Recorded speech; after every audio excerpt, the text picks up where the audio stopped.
বেলতলাৰ বিমানবন্দৰত ক'লা shirt pant পিন্ধি ক'লা চশমা পিন্ধি মুখত ঠাণ্ডা ভাৱ এটা লৈ ৰবীন ৰৈ আছিল। নৰেন তাৰ পিছে পিছে গৈ আছিল। নৰেনে গাড়ীৰ দুৱাৰখন খুলি দিলে আৰু ৰণবীৰে তাত বহিল। নৰেনে বহিলে আৰু গাড়ীখন চলিবলৈ ধৰিলে। নৰেন, সেই ছোৱালীজনী কোন? তাই কি কৰে? তাইৰ বিষয়ে সকলো তথ্য মই বিচাৰোঁ। মোক অতি সোনকালে লাগে। ৰণবীৰে কঠোৰ মাতটো নৰেনক ক'লে। হয় ছাৰ।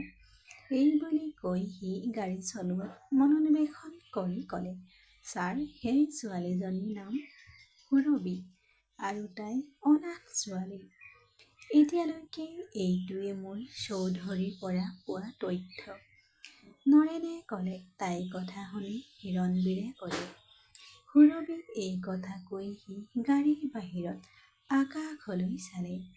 অস্ত যোৱা সূৰ্য ৰঙাৰ পৰা আৰু ৰাতিৰ আৰম্ভণিয়ে আকাশত গধূলি ৰং বিয়পি পৰিছিল। আকাশলৈ চাই ৰণবীৰে কথাখিনি আগবঢ়াই লৈ গ'ল। আৰু সেই ছোৱালীজনীয়ে কি কৰি আছে? আমাৰ ফেক্টৰীলৈ আহিল। হয়, তাই আমাৰ সকলো শ্ৰমিককে চাকৰি এৰিবলৈ ক'লে। আমাৰ কাৰখানাটোৱে মানুহক সমস্যা সৃষ্টি কৰিছে।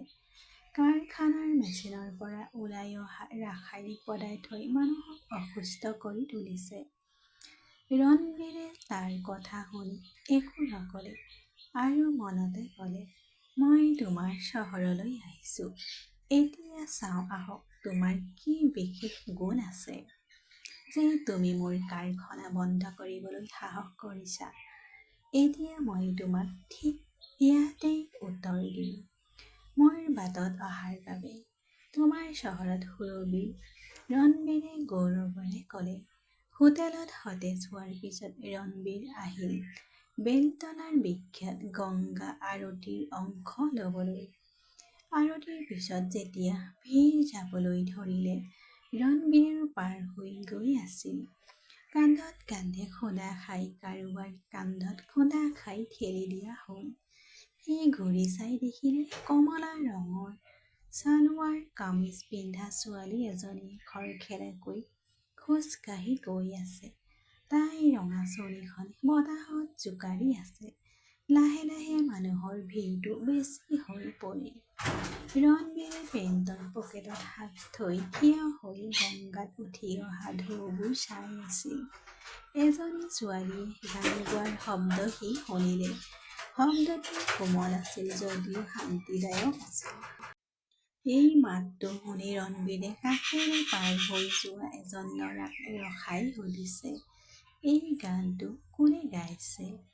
সেই ল'ৰাটোৱে হাঁহি এটা মাৰি উত্তৰ দিলে, এইজনী সুৰভি। এই বুলি কৈ ল'ৰাটো আঁতৰি যায়। ঠিক তেনেতে নৰেন তালৈ আহে। ছাৰ, ইয়াত ফেক্টৰী ডিল কোনে চোৱাচিতা কৰিছে? কাষতে থিয় হৈ থকা চৌধুৰীক ৰণবীৰে চিনাকি কৰাই দিওঁতে নৰেনে ক'লে। সেই ছোৱালীজনীৰ কথা কোৱা ৰণবীৰে তেওঁৰ ফালে চাই ক'লে। চৌধুৰীয়ে ক'লে, ছাৰ, তাই এগৰাকী অনাথ ছোৱালী। তাই ইয়াতেই ককাক আৰু মাহীয়েকৰ লগত ডাঙৰ হৈছিল। তাই পঢ়া-শুনাৰ খৰচ এটা আশ্ৰমে বহন কৰিছিল। গতিকে এতিয়া তাই সেই আশ্ৰমৰ ল'ৰা-ছোৱালীৰ বাবে ধন সংগ্ৰহৰ বাবে বিভিন্ন ধৰণৰ কাম কৰে। আপুনি এতিয়াও এই গীতটো শুনি আছে। এইটো তাই গোৱা কণ্ঠ। আৰতিৰ পিছত গংগা আৰতিৰ বাবে গোট খোৱা ভিৰৰ মানুহৰ আগত তাই গান গায়। ভিৰৰ মাজৰ পৰা কিছুমান মানুহে ইয়াক লৈ সুখী হয়। তাই ধুনীয়া গান গোৱা দেখি তাইক টকা দিয়ে। ইয়াৰ উপৰিও তাই ইয়াৰ অন্নপূৰ্ণা মন্দিৰত খাদ্য ৰান্ধে। এই বুলি কৈ চৌধুৰীয়ে নিমাত হৈ পৰিল। ৰণবীৰে হুঁ বুলি কৈ আৰু সেই শব্দৰ দিশে আগবাঢ়ি গ'ল। নৰেন তাৰ পিছে পিছে গ'ল। ঘাটৰ খোজত বহি থকা সেই একেজনী ছোৱালীয়ে একেটা কমলা ৰঙৰ ছালমৰা কামিজ আৰু ৰঙা চুৰ্ণি পিন্ধিছিল। তাইৰ কাণত কোনো কাণফুলি নাছিল। চকুত কাজল বা ওঠত লিপষ্টিক নাছিল, মাত্ৰ কপালত এটা সৰু ৰঙা মন্দিৰ ফুট। চুলিখিনি কান্ধৰ পৰা কঁকাললৈকে এফালৰ পৰা মেলা আছিল। হাত দুখনো মুক্ত আছিল, যিবোৰ তাই সংযোগ কৰি থাকিছিল আৰু বিচ্ছিন্ন হৈ আছিল গান গোৱাৰ সময়ত। ৰণবীৰ যেন হেৰাই গ'ল তাৰ সৰলতাত। এই পোহৰেৰে কিয় লেম্পৰ পৰা ধোঁৱা উঠিল? এই পোহৰৰ পৰা কিয় লেম্পৰ পৰা ধোঁৱা উঠিল? মই এই সপোনটো দেখিছোঁ যে মই সপোনৰ পৰা সাৰ পাইছোঁ। এইটো এটা অদ্ভুত কাহিনী। ক'ৰ পৰা আৰম্ভ হয় আৰু ক'ত শেষ হয়? এইবোৰ গন্তব্যস্থান কি? তেওঁলোকেও বুজিব নোৱাৰে বা আমিও। চৌধুৰীৰ ফোনত কিবা এটা মেছেজ আহিল। তেওঁৰ মুখৰ ভাৱ সলনি হ'ল। চৌধুৰীয়ে ক'লে, ছাৰ, তেওঁ আমাৰ কাৰখানাটো বন্ধ কৰিবলৈ আবেদন জনাইছে আৰু এনে লাগে কাৰখানাটো বন্ধ কৰাৰ জাননীও কাইলৈৰ ভিতৰত জাৰি কৰা হ'ব। আৰু এতিয়ালৈকে ইয়াত কি কৰি আছিলা যে এতিয়া চিনাকি হৈ আছে, ক'লে ৰণবীৰে লগে লগে। চৌধুৰীয়ে তেওঁৰ কথা শুনি মূৰটো তললৈ নমাই দিলে। ৰণবীৰে সুৰভিলৈ চাবলৈ ধৰিলে। তেওঁ গানটো শেষ হৈ মানুহবোৰ তেওঁৰ ওচৰলৈ আহি অলপ টকা দি থকা সময়তে হঠাতে নোটৰ বান্দোল এটা তেওঁৰ হাতত প্ৰায় দলিয়াই দিয়া হ'ল। সুৰভিয়ে মূৰটো ওপৰলৈ তুলি চালে। এইটো কি আজে-বাজে কথা, তাই কিছু ডাঙৰ মাতেৰে ক'লে। ৰণবীৰে বেকা হাঁহি এটা মাৰি ক'লে, আপুনি এইটোৰ বাবে এই সকলোবোৰ কৰি আছে। এই টকাৰ বান্দোলটো লৈ লওক আৰু ফেক্টৰীটো বন্ধ কৰাৰ আবেদনটো ঘূৰাই লওক। সুৰভিয়ে অলপ সময় ভাবি ক'লে, তেন্তে আপুনিহে শ্ৰীযুত ৰণবীৰ প্ৰতাপ সিং। আমাৰ কথা ভালকৈ শুনক। আপোনাৰ কাৰখানাটো বন্ধ হৈ যাব। আপুনি এই টকাক লৈ গৌৰৱ কৰে, কিন্তু আপোনাৰ এই ধন সেই কাৰখানাটোৰ পৰাই আহিছে, যিয়ে ইমানবোৰ নিৰীহ লোকক মাৰাত্মক ৰোগৰ সৃষ্টি কৰিছে। আপোনাৰ এটা ধাৰণাও আছেনে এই ৰোগবোৰ কিমান বিপদজনক? একো নাই, নহয়নে? এইবাৰ গৈ আপোনাৰ কাৰখানাটোৰ ওচৰতে থাকি চাওক। তেতিয়া গম পাব। সুৰভিয়ে তাইলৈ চাই থাকোঁতে ক'লে। আৰু ৰণবীৰে তাইৰ ওপৰত মাত্ৰ দলিয়াই দিয়া টকাখিনি কপালত থৈ তাই ৰণবীৰ হাতত তুলি দি ক'লে, কাৰোবাৰ এই টকা নাথাকিলে মৰি যায়। যদি তোমাৰ এই টকা আছে, তেন্তে সেই টকা ব্যৱহাৰ কৰি তোমাৰ অহংকাৰ পূৰণ কৰক। বৰঞ্চ জীৱনটো ভাল কৰি তোলাত সময় খৰচ কৰক। আশা কৰোঁ আমি আৰু কেতিয়াও লগ নাপাম। হৰ হৰ মহাদেৱ, হাত ভাঁজ কৰি তাই ক'লে। তাৰ পিছত সুৰভি তাইৰ পৰা আঁতৰি যাবলৈ ধৰিলে। আপুনি এই মানুহবোৰ কিবা এটা হ'লে আপোনাৰ কি গুৰুত্ব? ৰণবীৰে ক'লে। এই কথা শুনি সুৰভি ৰৈ গ'ল। ৰণবীৰ প্ৰতাপ সিং ডাঙৰীয়া, মানৱীয় হ'বলৈ ইজনে সিজনক চিনি পোৱাটো প্ৰয়োজনীয় নহয়? আৰু সেই মানুহবোৰৰ কথা যিমান দূৰলৈকে মই আপোনাক ক'ম, আমাৰ আশ্ৰমখন আপোনাৰ কাৰখানাৰ ওচৰতে আছে। যাৰ বাবে আমাৰ আশ্ৰমৰ ল'ৰা-ছোৱালীবোৰে ইয়াৰ চাৰিওফালে খেলিছিল আৰু তেওঁলোকৰ এজন ইয়াৰ বলি হৈছিল, সুৰভিয়ে ক'লে। মাত্ৰ এটাৰ বাবে ইমান নাটক, ৰণবীৰে ক'লে। সুৰভিয়ে তাক চৰ মাৰিবলৈ মন গ'ল। ইয়াৰ হাতৰ মুঠিটো চেপি ধৰি ক'লে, তোমাৰ কিবা ধাৰণা আছেনে? তোমাৰ ফেক্টৰীৰ বাবে আজি হস্পিটেলত এজনী সৰু ছোৱালীয়ে জীৱন-মৃত্যুৰ মাজত সংগ্ৰাম কৰি আছে। আৰু তুমি পাগল, তুমি কাৰো কথা চিন্তা কৰা নাই। ভাল, মই এৰি দিম, কিন্তু মনত ৰাখিবা সেই ছোৱালীজনী যদি কিবা হয়, তেন্তে তাৰ পৰিণাম সন্মুখীন হ'ব লাগিব। আৰু যিমান দূৰৰ ফেক্টৰীৰ কথা তেতিয়া পাহৰি যাওঁ, কাৰণ আমি তলা মাৰি দিম। পোনে পোনে চকুলৈ চাই সুৰভিয়ে ক'লে। ৰণবীৰে খঙেৰে তাইক বাহুত ধৰি ওচৰলৈ টানি আনি ক'লে, তোমাৰ কোনো ধাৰণা নাই কাৰ লগত কেনেকৈ কথা পাতিছা। ৰণবীৰ প্ৰতাপসিঙৰ লগত এই ধৰণে কথা পতাৰ সাহস কাৰো নাই। বুজিলানে? আৰু এতিয়াও সময় আছে। আমি তোমাক কৈছোঁ, পিছুৱাই যাওক আৰু আমি কোৱা কথাখিনি মানি লওক। আমি সেই ছোৱালীজনী আৰু তোমাৰ আশ্ৰমৰ সমগ্ৰ খৰচ আমি বহন কৰিম। নহ'লে যি হ'ব তাৰ বাবে আপুনি দায়ী হ'ব। এই বুলি কৈ সি জোকাৰণি মাৰি সুৰভিক এৰি গুচি গ'ল। ৰণবীৰে হোটেলৰ কোঠাৰ খিৰিকীখন ৰণবীৰে আকাশৰ জোনটোলৈ চাই আছিল। ফোনটো উলিয়াই কাৰোবাক ফোন কৰিছিল। অলপ পিছত নাৰায়ণ তেওঁৰ ওচৰলৈ আহিল। হয় ছাৰ, চৌধুৰীয়ে মোক কৈছিল যে ছোৱালীজনীৰ এটা পৰিয়াল আছে। সেই ছোৱালীজনীৰ লগতে গোটেই পৰিয়ালটো ৰাখি ফোনটো মোক লাগে। আৰু এই কামটো যিমান সোনকালে সম্ভৱ কৰিব লাগে। ৰণবীৰে ক'লে। আপুনি কোৱাৰ দৰে ছাৰ, এই কথা কৈ নৰেনে তাৰ পৰা আঁতৰি গ'ল। ৰণবীৰে হাত দুখন ভাঁজ কৰি আকৌ খিৰিকীৰে বাহিৰলৈ চাবলৈ ধৰিলে। ঠিক তেতিয়াই সন্মুখৰ ঘৰৰ ছাদত কোনোবা অহাৰ শব্দ হ'ল। ৰাতিৰ সময় আছিল আৰু সম্পূৰ্ণ নিস্তব্ধতা আছিল। ৰণবীৰ হোটেলৰ কোঠাৰ খিৰিকীৰে সন্মুখৰ ঘৰৰ চালখনত স্পষ্টকৈ দেখা গ'ল। এখন হাতত বন্তি আৰু আনখন হাতত কিতাপ আৰু বহী লৈ ছোৱালীজনীয়ে ছাদৰ পেৰাপেটৰ ফালে আগবাঢ়ি আহিছিল। আকৌ একেখন মুখ। ৰণবীৰে গুণগুণাই উঠিল, হয়, এয়া আছিল কেৱল সুৰভি। বেলতলালৈ অহাৰ পৰাই এনে লাগিছিল যেন সুৰভিক বাদে আন একো কথা ভবাই হোৱা নাই। ৰণবীৰে তাইক পৰ্যবেক্ষণ কৰিছিল। হয়তো সুৰভিয়ে কম হাঁহিছিল বা হয়তো এই সময়ত তাই পঢ়া-শুনাত বৰ চিৰিয়াছ আছিল। বন্তিৰ পোহৰটো পেৰাপেটত থৈ তাই বহিল।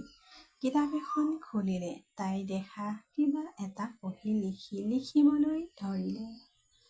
ৰণবীৰে বুজিব পৰা নাছিল যে তাইক চাব বিচাৰিছে নে নাই। কাৰণ এতিয়ালৈকে খিৰিকীখনৰ পৰা হয়তো সি আঁতৰি যাব লাগিছিল, কিন্তু তেওঁ বহি থাকিল। কান্ধটো খিৰিকীখনৰ ওপৰত থৈ হাত দুখন ভাঁজ কৰি পঢ়া-শুনাত মগ্ন সন্মুখত বহি থকা ছোৱালীজনীলৈ চাই আছিল। চিলিংখন ৰণবীৰৰ খিৰিকীৰ সমান নাছিল, কেইইঞ্চিমান তলত আছিল। চিলিংখন আৰু ৰণবীৰ খিৰিকীৰ মাজত এটা সৰু ৰাস্তাৰ দূৰত্ব আছিল। ৰণবীৰ সন্মুখত বহি থকা ছোৱালীজনী পঢ়াত ব্যস্ত আছিল আৰু ৰণবীৰে তাইলৈ চোৱাত ব্যস্ত হৈ পৰিল। এতিয়া ২ ঘণ্টা পাৰ হৈ গ'ল আৰু ৰাতিৰ ১ বাজি গ'ল। সুৰভিয়ে ৩ বজালৈকে পঢ়ি থাকিল আৰু তাৰ পিছত তাই কিতাপ আৰু বন্তিটো তুলি লৈ তললৈ নামি গ'ল। ৰণবীৰ থিয় হৈ আছিল। সি বুজি পাইছিল যে সুৰভি নাই। ঘূৰি ঘূৰি কোঠাটোৰ ঘড়ীটোলৈ চালে। ৩ বাজিছে।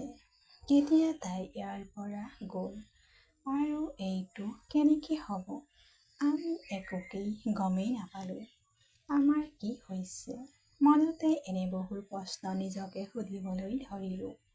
তাৰ পিছত পিছলৈ ঘূৰি চালো, আকৌ এবাৰ চালো। ছাদখনত আকৌ খালী হৈ পৰিল। আনকি সেই চুকটোকো আন্ধাৰে আগুৰি ধৰিছিল য'ত মাত্ৰ অলপ আগতেই সুৰভি বন্তিৰ পোহৰ আছিল। ৰণবীৰ আহি বিচনাত শুই পৰিল। পিছদিনা ৰাতিপুৱা ৫ বজাত ৰণবীৰ ফোনটো এলাৰ্ম বাজি উঠিল আৰু সি সাৰ পালে। মাত্ৰ এঘণ্টামানহে শুই আছিল আৰু উপযুক্ত টোপনিৰ অভাৱত উঠিবলৈ মন নগ'ল। কিন্তু তেওঁ উঠি বাথৰুমলৈ গ'ল সাজু হ'বলৈ। গা ধুই সি সাজু হৈ হোটেলৰ পৰা ওলাই আহিল। ঘাটলৈ গৈ সি গাড়ীত বহিল। উদীয়মান সূৰ্যটো চাবলৈ বৰ ধুনীয়া আছিল। আজিলৈকে সি এই দৃশ্যটো কেৱল ফটোতহে দেখিছিল। মৃদুৰভাৱে ক'লে, বাস্তৱৰ ছবিখনতকৈও ধুনীয়া। বেলতলাত ৰাতিপুৱা তাৰ পিছত সি এটা মাত শুনিলে, যিটো সি চিনি পালে। হে কৃষ্ণ, এতিয়া তোমাৰ বাঁহীৰ মধুৰ সুৰ বজোৱা। তোমাৰ প্ৰেমত মই পাগল হৈ পৰিছোঁ। মোক চিনি লোৱা, এটা মিঠাৰ সুৰ গোৱা। হে কৃষ্ণ, এতিয়া তোমাৰ বাঁহীৰ মধুৰ সুৰ বজোৱা। এই মাতটো আহি আছিল বেলতলাৰ শ্যাম মন্দিৰৰ পৰা। ৰণবীৰে এই কণ্ঠৰ দিশে আগবাঢ়িল। এয়া আছিল সুৰভিৰ মাত। যেতিয়াৰ পৰা তোমাৰ লগত চকুত চকু লগাইছো, তোমাৰ লগত সকলো সম্পৰ্ক ভাঙি পেলাইছো। মায়েই হওক বা দেউতা, তোমাৰ লগ পাবলৈ অস্থিৰ হৈ পৰিছো। মোৰ প্ৰেম বহুদিনৰ পৰাই। মোৰ বাবে এটা মিঠা সুৰ বজাওক হে কৃষ্ণ, এতিয়া তোমাৰ বাঁহীৰ মিঠা সুৰ এটা বজাওক। ৰণবীৰে মন্দিৰ বাহিৰত জোতা খুলি চিৰি বগাবলৈ ধৰিলে। সৰু ল'ৰা-ছোৱালী, মহিলা আৰু কিছুমানৰ বাবে মন্দিৰত অলপ ভিৰ হৈ পৰিল। বহা মানুহসকল। যেতিয়া সুৰভিয়ে গান গোৱা বন্ধ কৰিলে, হাত দুখন ভাঁজ কৰি থিয় হ'ল। সকলোৱে ৰাধে শ্যাম, ৰাধে ৰাধে, হৰ হৰ মহাদেৱ ধ্বনি দিলে। তেতিয়া সুৰভিয়ে পণ্ডিতজনৰ ভৰি চুই তেওঁৰ আশীৰ্বাদ ল'লে। তাইক আশীৰ্বাদ দি থাকোঁতেই পণ্ডিতজনে ক'লে, ভালকৈ ডাঙৰ হোৱা ছোৱালী, জন্মদিনৰ শুভেচ্ছা থাকিল। বাবাই তোমাৰ প্ৰাপ্য সকলোখিনি দিয়ক। এইদৰে কৈ সি তাইৰ হাতত প্ৰসাদৰ প্লেটখন আগবঢ়াই দিলে। সুৰভিয়ে সকলোকে প্ৰসাদ বিতৰণ কৰিবলৈ ধৰিলে। শুভ জন্মদিন। জন্মদিনৰ শুভেচ্ছা। জন্মদিনৰ শুভেচ্ছা বাইদেউ, ধন্যবাদ। শুভ জন্মদিন। সুখী হওক। কিশোৰ আৰু প্ৰাপ্তবয়স্কৰ সকলোৱে তাইক অভিনন্দন জনাই থাকিল। সুৰভি যেতিয়া ৰণবীৰৰ ওচৰলৈ আহিল, তেওঁক দেখি তাইৰ মনত পৰিল কালি ৰণবীৰে কোৱা কথাখিনি। তাই একো নক'লে। প্ৰসাদ দিলে তাক। তেন্তে মিছ সুৰভি, কি সিদ্ধান্ত লৈছা? ৰণবীৰে মৃদুৰভাৱে ক'লে, কালি যি কৰিবলগীয়া আছিল সেয়া কৈছিলো। সুৰভিয়ে কৈ আগবাঢ়ি গ'ল। ৰণবীৰে তাইৰ ফালে চাই প্ৰসাদ খাই মুঠিত চেপি ধৰিলে। ৰণবীৰে তাইক খেদিবলৈ ধৰিলে, কিন্তু প্ৰসাদ সকলোকে দিয়াৰ পিছত তাই সকলোৰে সৈতে আশ্ৰমলৈ ৰাওনা হ'ল। ৰণবীৰে পিছে পিছে গৈ থাকিল। আশ্ৰম পোৱাৰ লগে লগে তেওঁ চকুৰে সুৰভিক বিচাৰিবলৈ ধৰিলে। ঠিক তেনেতে তাৰ ফোনটো বাজি উঠিল। হয় নৰেন, কোৱা। ফোনটো লোৱাৰ পিছত ৰণবীৰে ক'লে, চাহাব ক'ত আছা? মই ঘাট আৰু মন্দিৰলৈ আহিছিলো চাহাব। এইটো চৌধুৰীয়ে কৈছিল যে আজি হয়তো ইয়াত আমাৰ কাৰখানাটো বন্ধ কৰাৰ জাননী পাম। হয়, গতিকে গৈ তেওঁৰ লগত কথা পাতিব, টকাৰ অফাৰ দিব আৰু যি কৰিব লাগে কৰিব চাহাব। কৰিব চেষ্টা কৰিলো, কিন্তু তেওঁ মান্তি হোৱা নাই। মই আহিছো আৰু মই তোমাক ক'বলৈ কোৱা কথাখিনি কৰিলা নেকি? হয় ছাৰ, এই কথা কৈ নৰেনে সকলো কথা ক'লে। ঠিক আছে, মই আহিম। মিছ সুৰভি, সোনকালে লগ হ'ম। আশ্ৰমলৈ চাই ৰণবীৰে তাৰ পৰা আঁতৰি গ'ল। আশ্ৰমৰ সকলোকে নিজৰ নিজৰ কামত ব্যস্ত হৈ পৰিল। সুৰভিয়ে এটা শিশুক এটা প্ৰশ্নৰ সমাধান কৰাত সহায় কৰি আছিল। বাহিৰলৈ ওলাই যোৱাৰ সময়ত তাই চকু ৰণবীৰৰ ওপৰত পৰিল।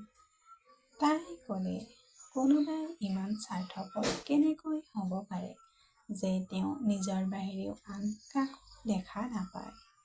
হে মহাদেৱ, অনুগ্ৰহ কৰি জাননীখন আজি মোৰ পক্ষত হওক। বুজি লওক যে মোৰ জন্মদিনত এইটোৱে মই বিচৰা উপহাৰ। দুপৰীয়া সময়ত বেলতলাত সময়ে আকাশৰ বাহিৰত গাড়ীখন ৰখাই ভিতৰলৈ গুচি যায়। সুৰভি দ্বিতীয় মহলাত কিবা কাম কৰি থকা দেখি সুৰভি তাৰ মাতটো শুনি মুখখন উলিয়াই। সকলোৱে তেওঁ সুধিছে। কাহিনীটো ইমানতে শেষ হ'ল। বন্ধু-বান্ধৱীসকল, ভাল লাগিলে লাইক কৰিব আৰু কেনেকুৱা পালে কমেণ্ট বক্সত জনাব। আৰু যিসকলে নতুনকৈ শুনিছে সেইসকলে চেনেলটো ছাবস্ক্ৰাইব কৰি ল'ব। ধন্যবাদ।